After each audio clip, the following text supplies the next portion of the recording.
Here we go. Well, I feel like... Holy shit, man. What the fuck? That was intense. Oh, man. Final episodes of Season 1. Yep. Episodes 20 to 25. What the fuck do we just say? You know what? Let's just go straight into talking about each episode. Yeah, let's start. Because... a lot happens in them. Yeah, let's start with episodes 20. 20. Because this does affect the Saji storyline. Yeah. From here on in. 3. This is about... This and I think the next episode are the last times we see Saji for the first season. Yeah. And before we continue, here's spoiler warning. 3, 2, 1. Saji's sister's dead.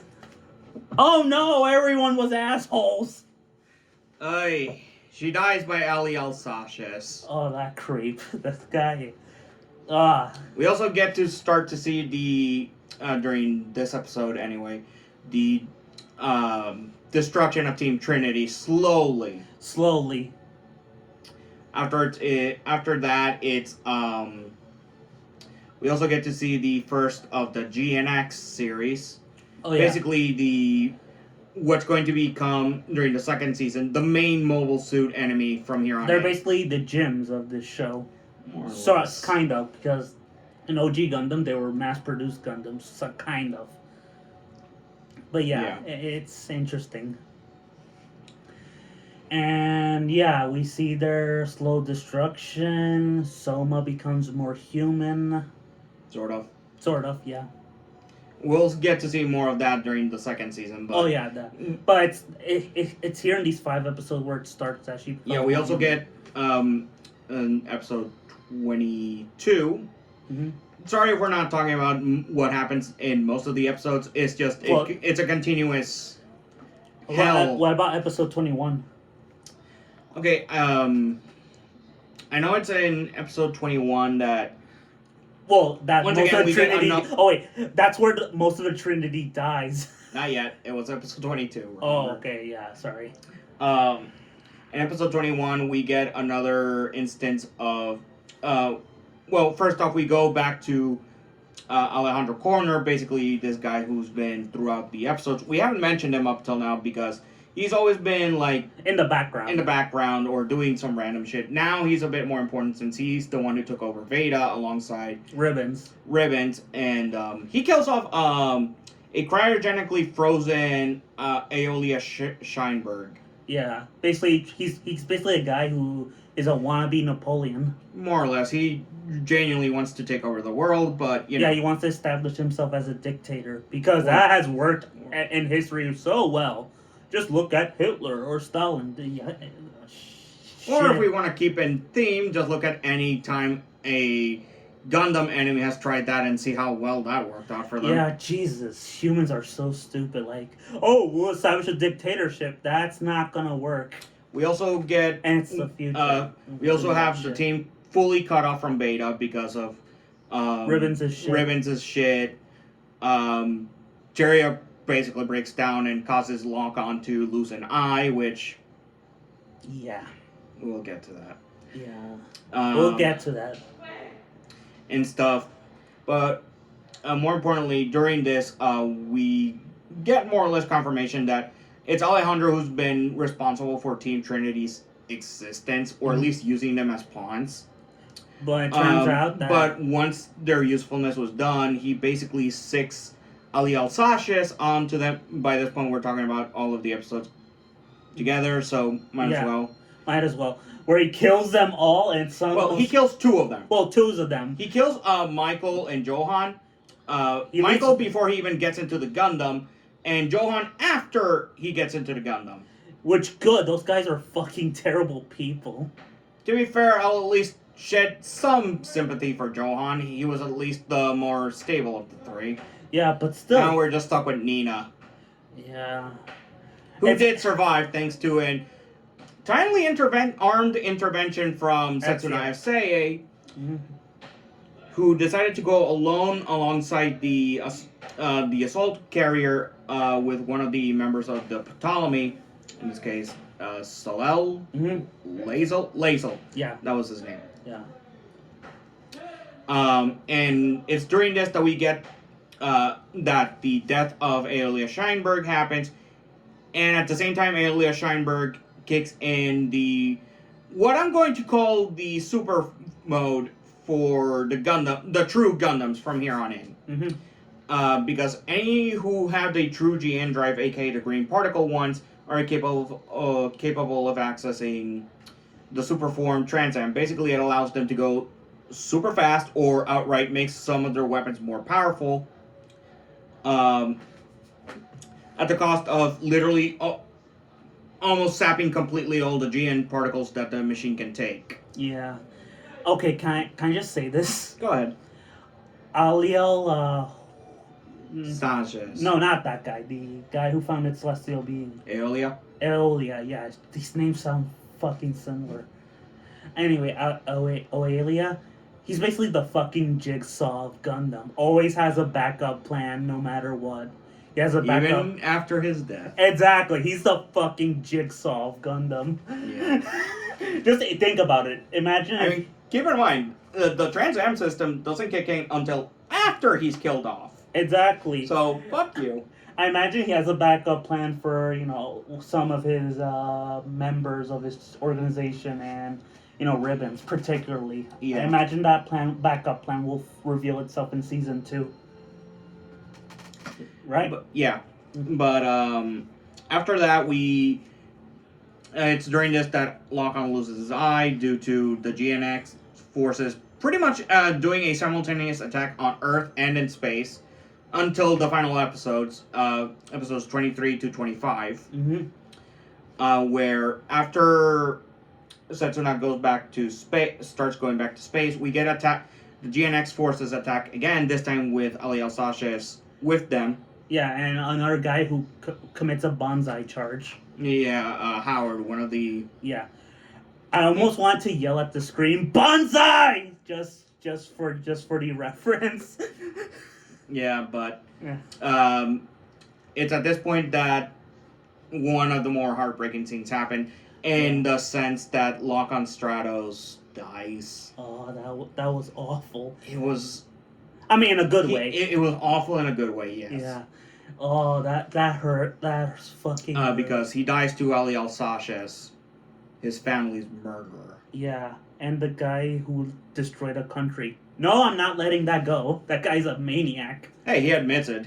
Yeah. He's still a monster. He is. Like, one of the worst monsters I've seen in fiction. Yeah, I've seen worse. True, there's Frieza from Dragon Ball. I've seen worse. We'll get to that. But after that, we get the final battle for the season, which is basically episodes 24 and 25 together. Yeah, it's basically the Zeta Gundam 2-parter. Yeah, where we basically, first off, we get a crap ton of losses on the good guy side. 4, but it's still pretty much half their crew. Yeah. Oh, because wait, not even 5. counting Lock-On. Actually 5 if we count the other Hallelujah.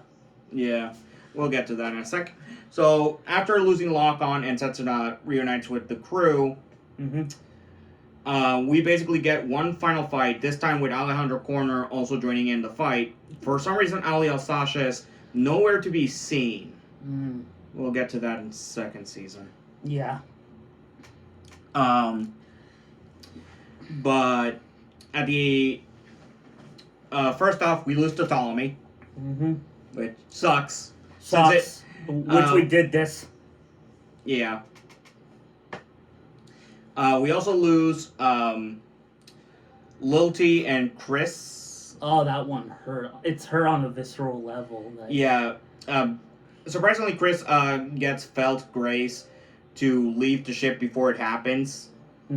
By tricking her into checking in with the rest of the crew, and they both die essentially. Yeah. With Lilty being revealed to have been a cyborg the entire time, and Chris dies to a shrapnel to the back. Yeah, that one hurt. That was visceral on both an emotional and physical level. When I saw it, I was like, eee, that's gotta hurt. Finally, we get the Lazel, who dies during the final battle, against Alejandro Corner. Who is an angel Gundam, in case the fallen angel metaphor Sort of. wasn't. He's in an angel-like mobile suit called the Albatore. Exactly. That's what I meant, an angel-like mobile suit, Yeah. in case the fallen angel metaphor wasn't lost in our mind. Yeah. But also we do lose some Gundams. We permanently lose all of the, with the exception of one. We lose all of the Gundams that we've seen, and the pilots are, well, Tieria survives. I'll just say that right now. Unfortunately, in the case of Alleluia, well, he does survive to the second season, but he lost Hallelujah.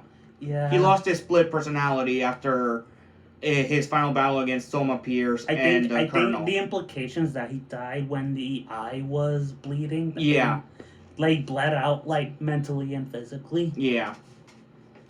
In the case of Setsuna, he manages to take down Alejandro Corner, only for him and his Gundam to get attacked by Graham Acker and his flag, which is now powered by one of those fake GN drives. Yeah. And it ends with both of them pretty much destroying their Gundams, really. Yeah.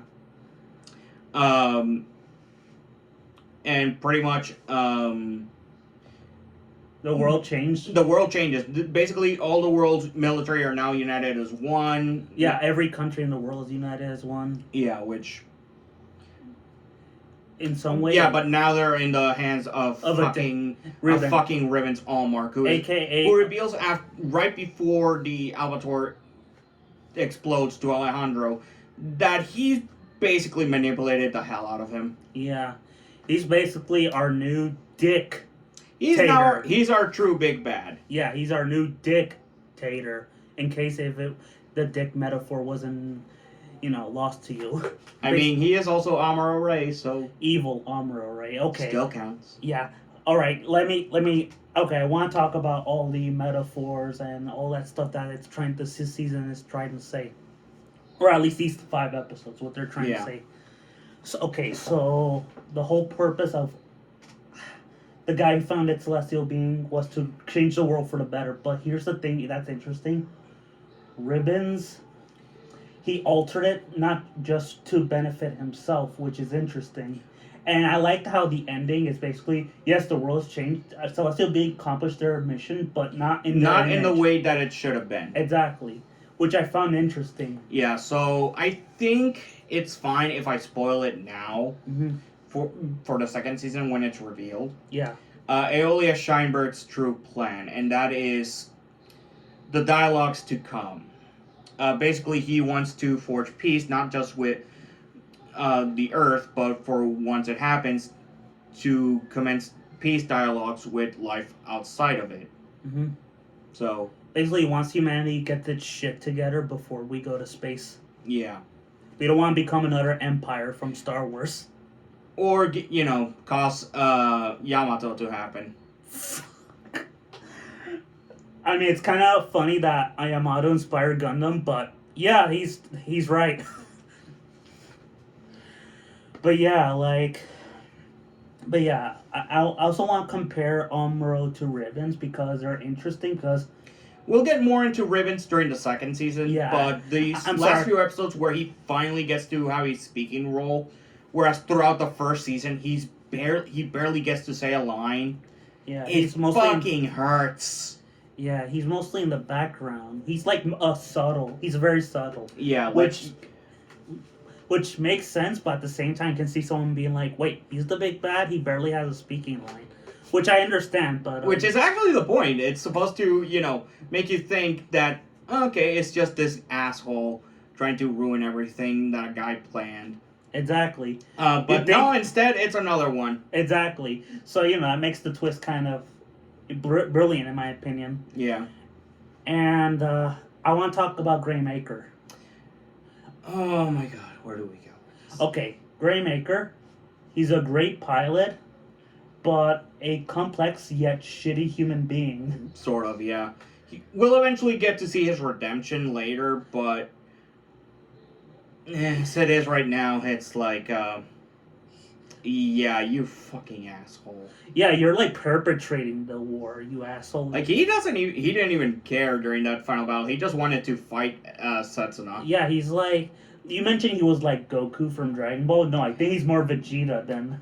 Goku. Actually, no. I'm gonna say he's more Piccolo during The Tournament 23. Yeah, you're kind of right. Yeah, but yeah, like he's a great pilot, but a shitty human being, but yet a complex one. Because he has he has some moments that are human for him, but he's still perpetrating this. Yeah, and I get why he wants to beat the Gundams with the flag, since he did make a promise to do so. Still, he even with that promise, he still challenged the Gundams even before he made that promise. Yeah, and he was always like the one pilot outside of Ali Alsaces later that was able to consistently fight Setsuna on an equal level. Yeah. And, okay, I want to talk about my boy Patrick.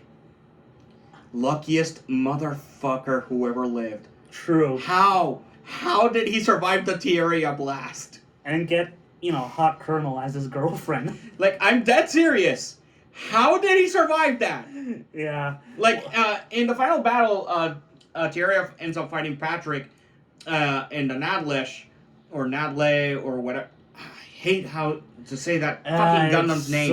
It's so complex. And basically, they basically go through a shootout at the last moment to destroy the other's Gundam.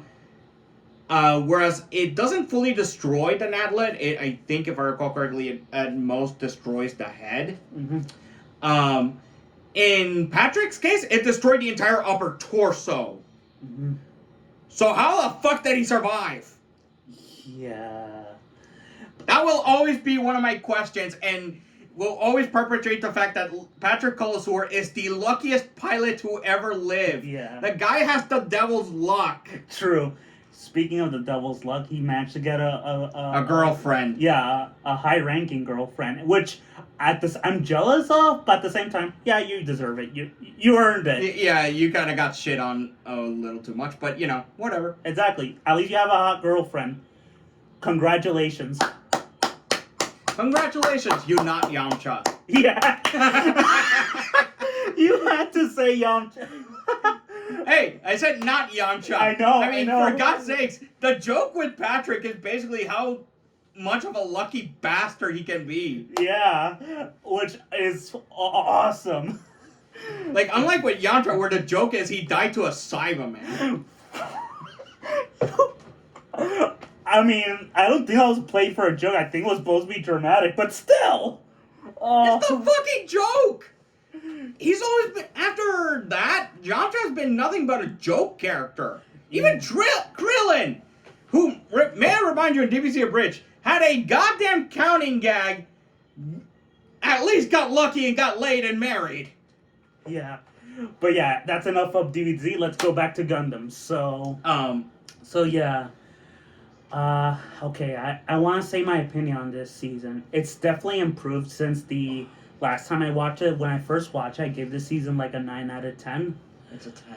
But now, after rewatching, seeing how dense it is, what it's trying to say. How much it has to say, how the characters are so unique. Oh, yeah, definitely. And, again, just looking at the characters themselves, from Setsuna to Lokan Stratos, Alleluia, and Tierra, and the members of Ptolemy, they're all so unique and they're so interesting. Mm-hmm. Like, this season is so good. Yeah, like when I first watched it, like I was like, okay, this is a good Iraq War Gundam, and I'm like, yes, it comments on the Iraq War, but it's mostly about how to avoid the mistakes of the Universal Century. Pretty much. Like I said, this show is a great show. It is a 10 out of 10. I give it to me. I give it a strong 10 out of 10. Well, I guess you and I want to watch some Sumeragi hentai. Respect the bitch, man. I know. I mean, she's kind of hot. I mean, who? I mean, you're not wrong, but respect, man. All right. Sumeragi. Thank you. Ma'am.